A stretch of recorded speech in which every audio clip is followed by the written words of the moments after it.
e-learning platform. I'm your math teacher Naina. So आज हम करने जा रहे हैं क्लास 10th का chapter number 3 pair of linear equations in two variables exercise 3.2. So start करते हैं एक्सरसाइज के फर्स्ट क्वेश्चन से. क्वेश्चन 1 का पार्ट 1 है 10 students of class 10th took part in mathematics quiz if the number of girls is 4 more than the number of boys. Find the number of boys and girls who took part in the quiz. So हमारे पास यहाँ पर दो conditions given हैं. पहली condition ये है कि हमारे पास जो टोटल स्ट्रेंथ है एक क्लास में, क्लास 10th की जो टोटल स्ट्रेंथ है वो है 10 स्टूडेंट्स. ओके और सेकंड कंडीशन ये दी हुई है कि जो नंबर ऑफ गर्ल्स है, number of girls is 4 more than the number of boys. तो यहीं से हम दोनों इक्वेशंस को फॉर्म करेंगे. हम यहाँ पर लेट करते हैं, let number of girls, number of girls is x and number of boys is equals to y. हमने अज्यूम कर लिया कि नंबर ऑफ गर्ल्स हैं वो x है and number of boys y है. अब हम कंडीशंस के अकॉर्डिंग मूव करते हैं. पहली कंडीशन ये थी कि टोटल जो स्टूडेंट्स हैं गर्ल्स एंड बॉयज को मिलाकर टोटल स्ट्रेंथ 10 स्टूडेंट्स की है. तो यहाँ पर पहली इक्वेशन यहाँ से बनेगी number of girls plus number of boys is equal to 10 क्योंकि दोनों को मिलाकर टोटल स्ट्रेंथ आपकी 10 थी. सेकंड कंडीशन है number of girls is 4 more than number of boys. Number of boys कितने हमारे पास y. ओके और उसमें अगर हम 4 ऐड कर दें तो क्या आ रहा है नंबर ऑफ गर्ल्स. तो नंबर ऑफ बॉयज में जब मैंने 4 ऐड किया तो हमारे पास बन रही है नंबर ऑफ गर्ल्स. तो ये आपकी सेकंड इक्वेशन है. इसको इसके स्टैंडर्ड फॉर्म में कन्वर्ट करते हैं तो वेरिएबल्स को एक साइड ले आएंगे. यहाँ पे बनेगा x minus y is equal to 4. तो यहाँ पर ये आपकी फर्स्ट इक्वेशन है x plus y is equal to 10 and x minus y is equal to 4. ये आपकी सेकंड इक्वेशन हो गई. तो दोनों इक्वेशंस का फॉर्मेशन यहाँ पर हो चुका है. अब हम इसको ग्राफिकली सोल्व करेंगे. तो हम सबसे पहले क्या करेंगे, इक्वेशन 1 को यहाँ कंसीडर करते हैं. इक्वेशन 1 है x plus y is equal to 10. तो यहाँ पर इसके पॉइंट्स को फाइंड आउट करते हैं. तो सबसे पहले हम क्या करते हैं, x को 0 पुट करते हैं. जब हम x को 0 पुट करेंगे, x एंड y, तो x को 0 पुट करेंगे तो क्या बनेगी 0 plus y is equal to 10. तो फाइनली y की वैल्यू हमारे पास 10 आ जाएगी. और जब हम y को 0 पुट करेंगे तो x की वैल्यू 10 आ जाएगी. तो ये हमारे पास दो पॉइंट्स हो गए फर्स्ट इक्वेशन के. अब चलते हैं सेकंड इक्वेशन में. सेकंड इक्वेशन थी x minus y is equal to 4. तो यहां पर भी हम 1 बाय 1 x को और y को 0 पुट करेंगे. तो उसकी हम टेबल यहां ड्रॉ कर लेते हैं x एंड y. फर्स्टली हम x को 0 पुट करते हैं, सेकेंड टाइम हम y को 0 पुट करेंगे. तो यहाँ पर जब x को 0 पुट किया तो y क्या बन रहा है minus y is equal to 4. तो इक्वेशन बन रही है y is equal to minus 4. जब y को 0 पुट करेंगे तो x इज इक्वल टू 4 हो जाएगा. तो ये आपके पास फाइनली दोनों इक्वेशंस के पॉइंट्स आ गए. इन्हें अब ग्राफ पर प्लॉट करेंगे. तो पहला पॉइंट है 0,10. सो x इज 0, y इज 10. तो यहां पर आइए पॉइंट आपका. तो इसको हम बोल देते हैं a. Point A, point A. Okay second point है x is 10, y is 0. So x is 10, ये रहा, y is 0. तो ये आपका पॉइंट हो जाएगा B. तो हम यहां पर लिख देते हैं ये है पॉइंट A, ये है पॉइंट B. तो अब दोनों पॉइंट्स को पहले ज्वाइन कर लेते हैं.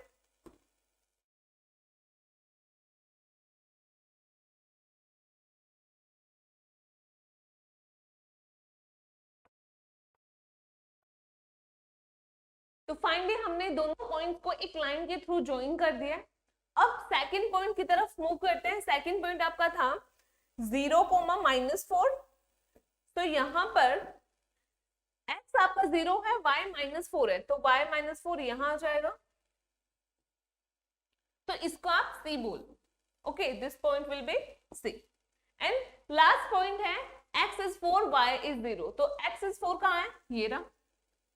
एंड y इज 0, तो ये पॉइंट आपका D पॉइंट हो जाएगा, तो इसे यहाँ पे लिख देते हैं D। ओके, अब C एंड D को ज्वाइन करते हैं।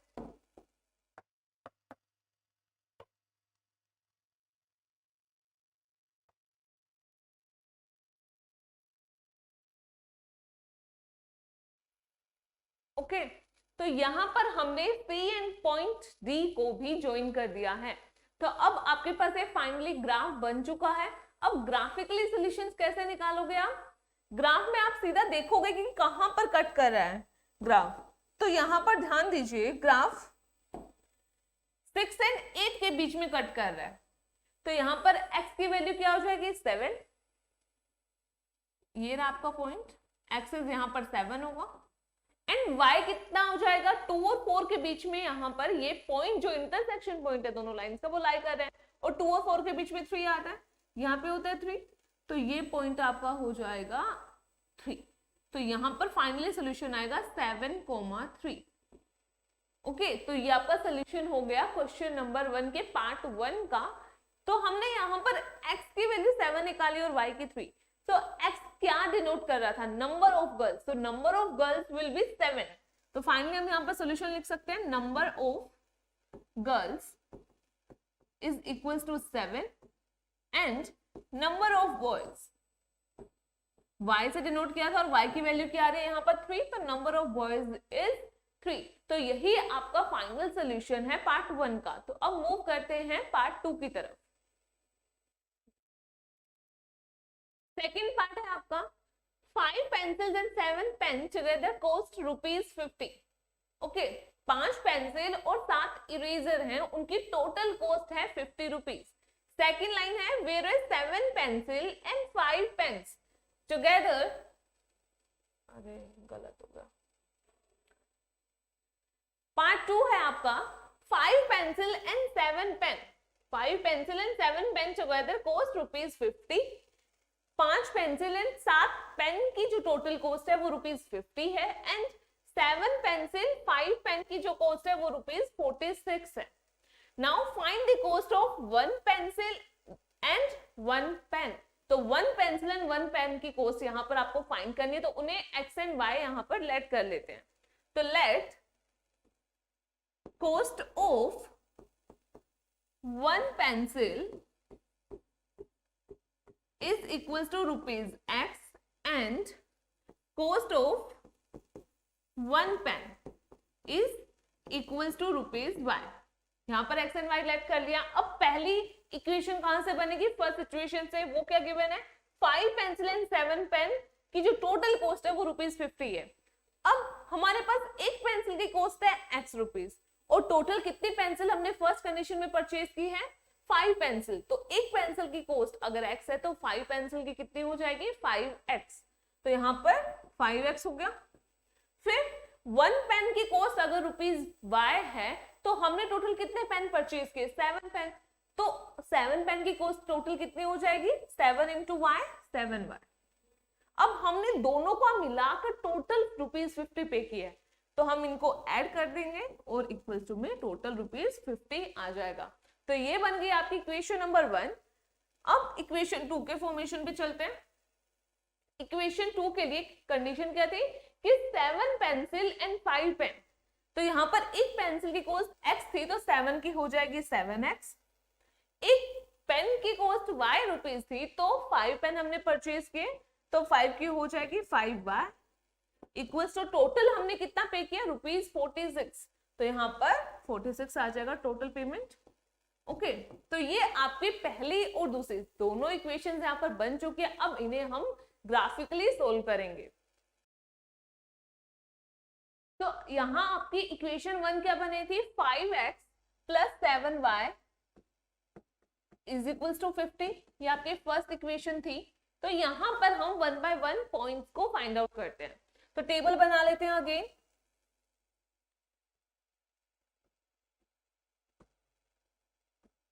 x एंड y, तो यहाँ पर फाइनली हम 2 पॉइंट्स फाइंड करेंगे। तो सबसे पहले हम क्या करते हैं? यहाँ x को 3 पुट करते हैं। Put x is equal to 3। Okay, तो यहाँ पर एक पॉइंट नोट डाउन कर लेते हैं, x इज इक्वल टू 3। तो यहाँ पर y की क्या वैल्यू आएगी, 5 3 is 15 plus 7y is equal to 50। Okay, तो 7y is equal to 50 minus 15, तो ये बन जाएगा 35। तो यहाँ पर फाइनली y आ जाएगा 35 by 7, this is equal to 5। तो यहाँ पर जब x 3 है तो y की वैल्यू 5 आ रही है।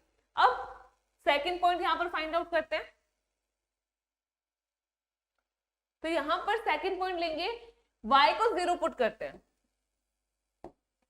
Put y is equal to 0। तो यहाँ पर x क्या बन रहा है, 5 इंटू एक्स प्लस 7 इंटू 0, तो ये पूरी ही वैल्यू 0 हो जाएगी, सिर्फ इक्वालिटी में बच जाएगा 50। सो x आ जाएगा 50 by 5, this is equal to 10। तो यहाँ पर x की वैल्यू 10 आ रही है जब y 0 है। तो ये हमारे पास 2 पॉइंट्स हो गए। सिमिलरली अब सेकंड इक्वेशन के भी पॉइंट्स फाइंड आउट करते हैं।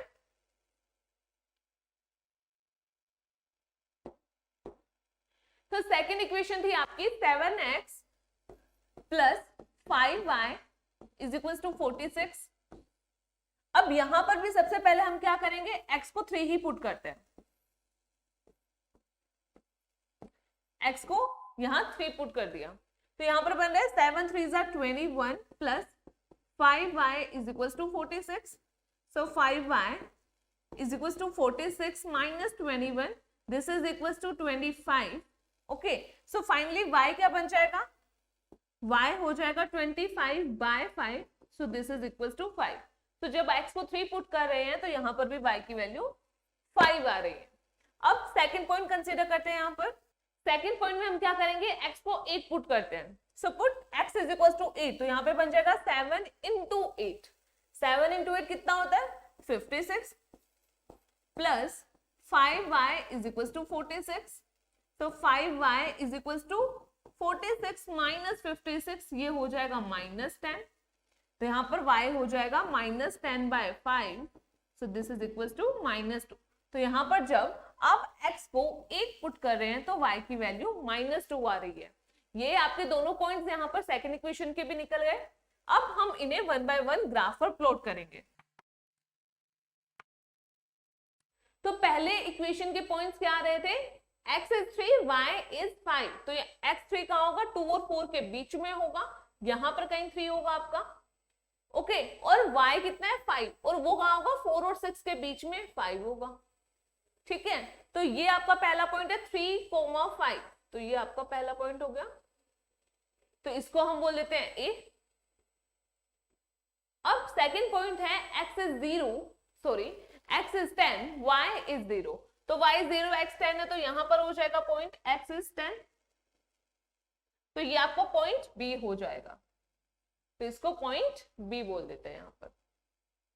ओके, तो अब फाइनली A एंड B को ज्वाइन करते हैं।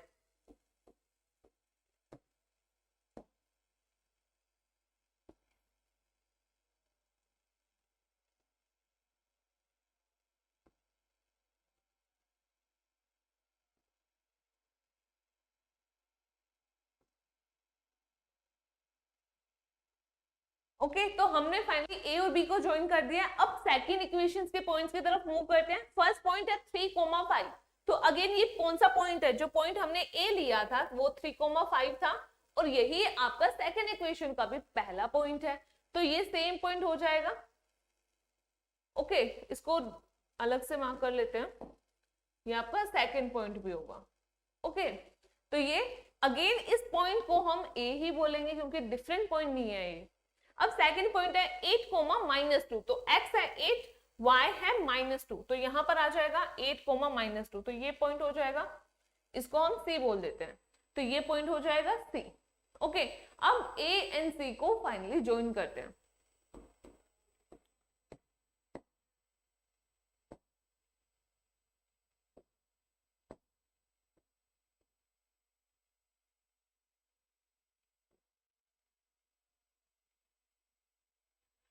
तो ए एंड सी को भी हमने यहाँ पे ज्वाइन कर दिया। तो ये दोनों इक्वेशंस की जो लाइन है वो कौन से पॉइंट पर कट कर रही है, तो यहाँ पर आप देखोगे कि ये पॉइंट ए पर इंटरसेक्ट हो रही है, तो दैट मीन्स इनका सॉल्यूशन यूनिक होगा और एक पॉइंट जो ए आ रहा है, जो इंटरसेक्शन वाला पॉइंट है, वही इस इक्वेशंस का सॉल्यूशन भी होगा। तो यहाँ पर x एंड y की क्या वैल्यू थी? x की वैल्यू थी 3, y की वैल्यू थी 5। तो यही आपके सॉल्यूशंस होंगे यहाँ पर। तो ग्राफिकली हम बोलेंगे कि 3,5 यहाँ सॉल्यूशन है, बट हमने x एंड y को क्या लेट किया था? x था 1 पेंसिल का कोस्ट, तो यहाँ पर फाइनली सॉल्यूशन हो जाएगा cost of 1 pencil is equals to x हमने यहाँ पे लेट किया, x की वैल्यू है 3, तो ₹3 and cost of 1 pen y हमने लेट किया था, सो कोस्ट ऑफ 1 पेन हो जाएगा y की वैल्यू यहाँ पर 5 है, तो ₹5। तो ये आपका पार्ट 2 भी यहाँ पर कंप्लीट होता है। आई होप आपको ये क्वेश्चन नंबर 1 अच्छे से क्लियर हो गया होगा। अब मूव करते हैं अपने क्वेश्चन नंबर 2 की तरफ। सो क्वेश्चन 2 है आपका, on comparing the ratios of coefficients find out whether the lines representing the following pair of linear equations intersect at a point, parallel है या फिर कोइंसिडेंट है। तो आपको यहाँ पर सॉल्यूशन नहीं निकालना है, आपको सिर्फ ये चेक करना है by comparing the ratios of coefficients कि लाइंस कैसी होंगी, वो एक पॉइंट पर इंटरसेक्ट करेंगी, पैरेलल लाइंस होंगी या फिर कोइंसिडेंट लाइंस होंगी। तो चलो क्वेश्चन नंबर 1 स्टार्ट करते हैं। यहाँ पर इक्वेशन 1 है 5x - 4y + 8 = 0। सेकेंड इक्वेशन है यहाँ पर 7x + 6y - 9। तो यहाँ पर हम इनके डायरेक्टली रेशियोज लिखते हैं। रेशियोज कैसे होते थे? A1/A2, हम ये रेशियो लेते थे, B1/B2 का रेशियो लेते थे, एंड कांस्टेंट टर्म C1/C2 का रेशियो यहाँ पर लेते थे। तो यहाँ पर A1/A2 क्या है? x के जो कोफिशिएंट्स थे, तो यहाँ पर हो जाएगा 5/7। ओके, y के कोफिशिएंट है -4/6। ओके, और C1/C2 क्या हो जाएगा? 8/-9। तो ये आपके तीनों कोफिशिएंट्स का रेशियो आ गया है। तो यहाँ पर अगर हम A1/A2 और B1/B2 की ही बात करें, इसको फाइनली हम अगर रिड्यूस भी करें तो क्या आ रहा है? -2/3। ओके, तो -2/3 आपका B1/B2 बन रहा है। यहाँ पर 5/7 फर्दर रिड्यूस नहीं कर सकते। तो अब यहाँ पर अगर आप चेक करो तो A1/A2 इक्वल नहीं है B1/B2 के। जब यही कंडीशन हम यहाँ पर मेट कर रहे हैं तो हमें C1/C2 के रेशियो की तरफ जाने की जरूरत नहीं है, हम यहीं पर बोल देंगे कि इन दोनों का रेशियो इक्वल नहीं है। सो दैट्स व्हाई इनका जो लाइंस होंगी वो क्या करेंगी? एक पॉइंट पर इंटरसेक्ट करेंगी। कैसे? कुछ ऐसे ग्राफ बनेगा, एक पॉइंट पर इंटरसेक्ट करेंगी दोनों की लाइंस, और हम इससे ये भी बोल सकते हैं कि डेफिनेटली इनका एक यूनिक सोल्यूशन होगा। तो यहाँ पर फाइनल सोल्यूशन क्या आ रहा है कि लाइंस होंगी वो इंटरसेक्टिंग होंगी, यूनिक सोल्यूशन होगा आपके पास। ओके, सो मूव करते हैं नेक्स्ट पार्ट की तरफ। तो नेक्स्ट पार्ट है आपका 9x + 3y + 12 = 0, 18x + 6y + 24 = 0। तो यहाँ पर अगेन हम रेशियोज लेते हैं। तो यहाँ पर A1/A2 का रेशियो होगा 9/18, ये हो गया A1/A2 का रेशियो। B1/B2 का रेशियो क्या आ रहा है? y के कोफिशिएंट 3/6, C1/C2 का रेशियो आएगा यहाँ पर 12/24। तो यहाँ पर 12/24 हो जाएगा। तो इनको अब फर्दर रिड्यूस करते हैं। तो 9/18 कितना बनेगा? 1/2। 3/6 भी 1/2 बन जाएगा, और 12/24 भी 1/2 बन जाएगा। तो ये तीनों ही रेशियोज क्या हैं? तीनों की ही वैल्यूज 1/2 इक्वल आ रहे हैं। तो हम फाइनल लिख देंगे A1/A2 = B1/B2 = C1/C2। और ये कंडीशन से हम क्या कंक्लूजन निकालते हैं? लाइंस हैं वो कोइंसिडेंट हैं, और सॉल्यूशन कैसा होता है? इनफाइनाइटली मेनी सॉल्यूशंस यहाँ पर एग्जिस्ट करते हैं। तो यहाँ पर लिख सकते हो आप, लाइंस आर कोइंसिडेंट, यही आपका सॉल्यूशन भी होगा। तो आई होप आपको ये पार्ट भी अच्छे से क्लियर हो गया होगा। मूव करते हैं नेक्स्ट पार्ट की तरफ।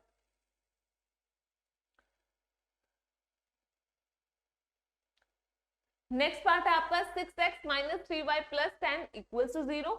Second equation 2x - y + 9 = 0। Again इनके आप रेशियोज लोगे तो रेशियोज आ रहे हैं A1/A2, 6/2 हो जाएगा यहाँ पर, B1/B2 का रेशियो हो जाएगा -3/-1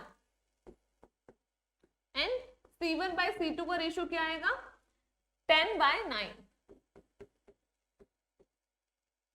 अब कुछ यहाँ पर वैल्यूज फर्दर रिड्यूस हो सकते हैं, जैसे यहाँ पर 2 3 6 होता है तो ये 3/1 हो जाएगा, यहाँ पर माइनस से माइनस कट हो जाएगा तो फाइनली इसका रेशियो 3/1 हो जाएगा, और यहाँ पर फर्दर रिड्यूस नहीं कर सकते तो यहाँ पर 10/9 का 10/9 ही रहेगा। ओके, तो अब यहाँ पर अगर आप फोकस करो तो A1/A2 B1/B2 इनका रेशियो तो सेम है 3/1, बट ये डिफरेंट है किससे, C1/C2 के रेशियो से, विच इज 10/9। तो यहाँ पर हम क्या कंक्लूजन लिखेंगे, A1/A2 is equal to B1/B2 but not equal to C1/C2। ये आपका कंक्लूजन है। तो यहाँ पर ऐसे कंडीशन कब होती है, जब आप बोलते हो कि इनका कोई सोल्यूशन नहीं होगा, और लाइंस कैसे बनेंगी, पैरेलल लाइंस होंगी। तो यहाँ पर बोलोगे लाइंस आर पैरेलल,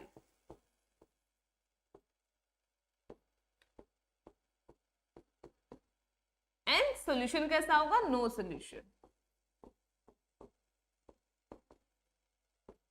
ओके, तो ये आपका फाइनल यहाँ पर सॉल्यूशन है। अब मूव करते हैं नेक्स्ट क्वेश्चन की तरफ। क्वेश्चन 3 है आपका, on comparing the ratios of coefficients find out whether the following pair of equations are consistent और इनकंसिस्टेंट। तो आपको फाइनली ये बताना है कि इक्वेशंस कंसिस्टेंट है या नहीं, इनकंसिस्टेंट है। ओके, तो कंसिस्टेंट कब होती है, जब इक्वेशन का सॉल्यूशन एग्जिस्ट करता है तो हम उसे कंसिस्टेंट इक्वेशंस बोलते हैं, और जब इक्वेशन का सॉल्यूशन एग्जिस्ट नहीं करता है तो हम उन इक्वेशंस को इनकंसिस्टेंट बोलते हैं। तो वही आपको यहाँ पर फाइंड करना है। डायरेक्टली आप ये कैसे कर सकते हैं, रेशियोज की हेल्प से। ओके, तो पार्ट 1 की तरफ मूव करते हैं। पार्ट 1 है आपका 3x + 2y = 5, 2x - 3y = 7। तो यहाँ पर इक्वेशन 1 के रेशियोज क्या आएंगे, A1/A2 का रेशियो आएगा 3/2, B1/B2 का रेशियो क्या आएगा यहाँ पर 2/-3, एंड C1/C2 का रेशियो आएगा 5/7। ओके, अब यहाँ पर A1/A2 एंड B1/B2 इनका रेशियो इक्वल नहीं है। एक की वैल्यू है 3/2 और सेकेंड वाले की वैल्यू है 2/-3, तो ये इक्वल नहीं है, दिस इज नॉट इक्वल। तो ऐसे केस में हम क्या बोलते हैं, सॉल्यूशन कैसा होता है, यूनिक सॉल्यूशन होता है। तो फाइनली लिखेंगे हम A1/A2 is not equals to B1/B2, not equals to. Okay, तो ये आपका फाइनली कंक्लूजन है, और इस कंक्लूजन से आप क्या फाइंड आउट करते हो कि यहाँ पर सॉल्यूशन कैसा होता है, यूनिक सॉल्यूशन होता है। सिंस यूनिक सॉल्यूशन है, सॉल्यूशन फाइनली हमारे पास एग्जिस्ट कर रहा है इन इक्वेशंस का, तो ऐसे केस में हम इक्वेशंस को क्या बोलेंगे, कंसिस्टेंट पेयर ऑफ इक्वेशंस बोलते हैं। तो फाइनली यहाँ पर लिखोगे कंसिस्टेंट, इक्वेशंस कैसी हैं, कंसिस्टेंट है। तो ये आपका फर्स्ट पार्ट का सॉल्यूशन हो गया। मूव करते हैं नेक्स्ट पार्ट की तरफ। So next part है आपका 2x - 3y = 8, 4x - 6y = 9। तो यहाँ पर अगेन हम रेशियोज लेंगे। रेशियोज आएगा A1/A2 = 2/4, B1/B2 = -3/-6, एंड C1/C2 का रेशियो आ जाएगा 8/9। ये तीनों रेशियोज आ गए। अब यहां पर A1/A2 की वैल्यू आ रही है 1/2, यहां पर आ रही है माइनस से माइनस कट हो जाएगा तो 1/2 ही आएगी यहाँ पे वैल्यू, और C1/C2 की वैल्यू आ रही है 8/9। तो यहाँ पर आप ध्यान दीजिए कि A1/A2 एंड B1/B2 इनका रेशियो सेम है 1/2, बट ये इक्वल नहीं है C1/C2 के रेशियो के, उसकी वैल्यू है 8/9। तो कंक्लूजन होगा A1/A2 is equals to B1/B2 but not equals to C1/C2। तो ये आपके यहाँ पर फाइनली कंक्लूजन है, और इस कंक्लूजन से हम क्या फाइंड आउट कर रहे हैं कि इनका सॉल्यूशन एग्जिस्ट नहीं करेगा। ऐसे में लाइंस कैसे बनती हैं, पैरेलल लाइंस बनती हैं, और जब लाइंस पैरेलल होती है तो उनमें सॉल्यूशन एग्जिस्ट नहीं करता है। तो यहाँ पर फिर इक्वेशंस कैसे बन रही है, इनकंसिस्टेंट, क्योंकि कोई सॉल्यूशन नहीं है हमारे पास यहाँ, इनकंसिस्टेंट एंड नो सॉल्यूशन। तो ये आपका सेकंड पार्ट का कंक्लूजन हो गया। अब मूव करते हैं इसके नेक्स्ट पार्ट की तरफ। नेक्स्ट पार्ट है 3/2x plus 5/3y is equals to 7, 9x minus 10y is equals to 14। तो अगेन यहाँ पर रेशियो लेते हैं, a1/a2 का रेशियो होगा, a1 है आपके पास 3/2 एंड a2 है 9। ओके, सेकंड b1/b2 का रेशियो क्या बनेगा, 5/3 डिवाइडेड बाय -10 एंड C1/C2 का रेशियो हो जाएगा 7/14। अब इनको फर्दर सोल्व करते हैं, तो इसको हम किस फॉर्म में कन्वर्ट कर सकते हैं, 3/2 क्रॉस 9, और यहां पर भी हम ये कर सकते हैं 5/3 क्रॉस -10 एंड यहां पर 7/14 को अगर हम रिड्यूस करें तो आएगी वैल्यू C1/C2 की 1/2। तो ये वैल्यू हो रही है आपकी B1/B2 की और ये वैल्यू है A1/A2 की। तो फाइनली इसे रिड्यूस करेंगे तो क्या बनेगा, इस 9 को 3 से कट कर देंगे तो यहाँ पर आ जाएगा 3, तो फाइनली आएगा 1/6।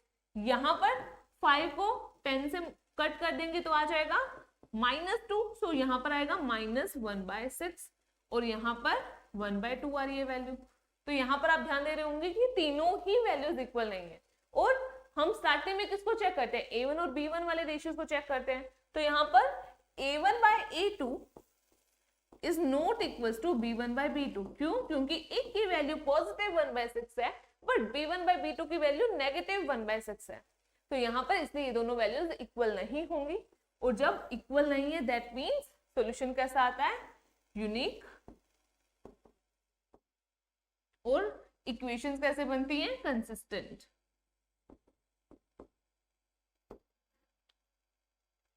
अब मूव करते हैं नेक्स्ट पार्ट की तरफ।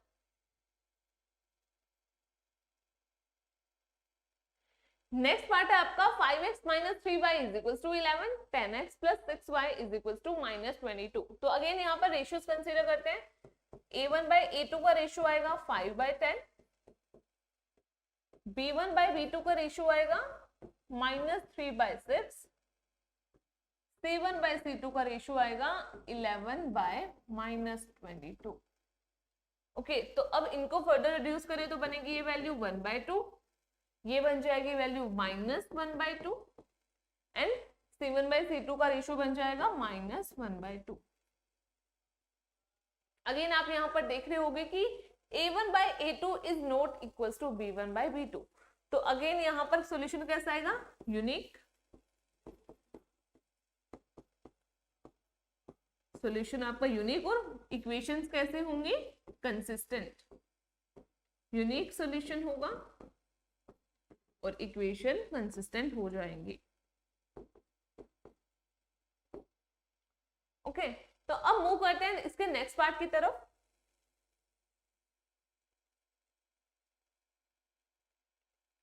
नेक्स्ट पार्ट है आपका 4/3x plus 2y is equals to 8, 2x plus 3y is equals to 12। तो अगेन यहाँ पर हम रेशियो कंसीडर कर रहे हैं, A1/A2 का रेशियो आएगा 4/3 into 2 एंड B1/B2 का रेशियो बनेगा 2/3, 2/3। C1/C2 का रेशियो बन जाएगा 8/12। ओके, तो यहाँ पर ये कट हो जाएगा, यहाँ पे 2 आ जाएगा तो ये रेशियो बन जाएगा फाइनली 2/3। B1/B2 का रेशियो फर्दर रिड्यूस नहीं कर सकते तो ये 2/3 ही रहेगा, और यहाँ पर 8/12 को अगर 4 की टेबल से कट करें तो ये भी 2/3 आ जाएगा। तो तीनों ही रेशियोज यहाँ पर क्या आ रहे हैं, इक्वल आ रहे हैं। सो हम यहाँ पे लिख सकते हैं A1/A2 is equal to B1/B2 is equal to C1/C2। तो ऐसे केस में हम क्या बोलते हैं, सॉल्यूशन कैसे होते हैं, infinitely many solutions, infinite solutions होंगे। एंड जब सॉल्यूशन एग्जिस्ट करते हैं तो इक्वेशंस कैसे हो जाती हैं, कंसिस्टेंट हो जाती हैं। तो यहाँ पर इक्वेशंस हो जाएंगी कंसिस्टेंट। तो ये रहा आपका 5th पार्ट। तो आपका क्वेश्चन नंबर 3 यहीं पे कंप्लीट होता है। आई होप आपको ये तीनों ही क्वेश्चंस अच्छे से समझ आ गए होंगे। सो अगर आपको हमारी वीडियो पसंद आई तो इसे लाइक एंड शेयर कीजिए, चैनल को सब्सक्राइब कीजिए और ऐसे ही इंटरेस्टिंग वीडियोस के अपडेट के लिए बेल आइकन को प्रेस करना ना भूलिए। मिलते हैं नेक्स्ट वीडियो में। Thank you.